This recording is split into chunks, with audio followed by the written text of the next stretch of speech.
ಬರ್ತಾ ಇದೆ, ದುಡ್ಡು ಬರ್ತಾ ಇಲ್ಲ ನಮಗೆ. ಪೆನ್ಷನ್ ಬರ್ತಾ ಇಲ್ಲ, ಪೆನ್ಷನ್ ಬರ್ತಾ ಇದೆ, ಇದು ಗೃಹಲಕ್ಷ್ಮಿನ ಎರಡು ಬರ್ತಾ ಇಲ್ಲ.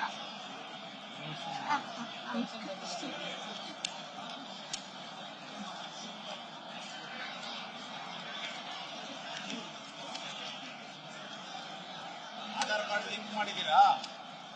ಆಧಾರ್ ಕಾರ್ಡ್ ಲಿಂಕ್ ಮಾಡಿದ್ದೀರಾ? ಮಾಡಿವೆ.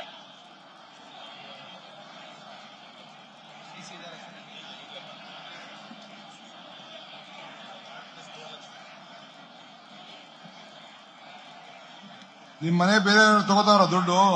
ಯಾರು ತಗೋತಾ ಇಲ್ಲ, ನೀವೇ ದೊಡ್ಡವರು. ನಾನೇ ದೊಡ್ಡ. ಸರಿ ಅಮ್ಮ. ರಾಜಕಾಲುವೆದು ನಿಮ್ ಗಮನಕ್ಕೂ ತಂದಿದ್ದೀನಿ. ಅದು ಹೊಸ ನ್ಯೂಸ್ ಫಸ್ಟ್ ನಿರ್ಭೀತಿಯಿಂದ ನಿಮ್ಮ ಪರವಾಗಿ.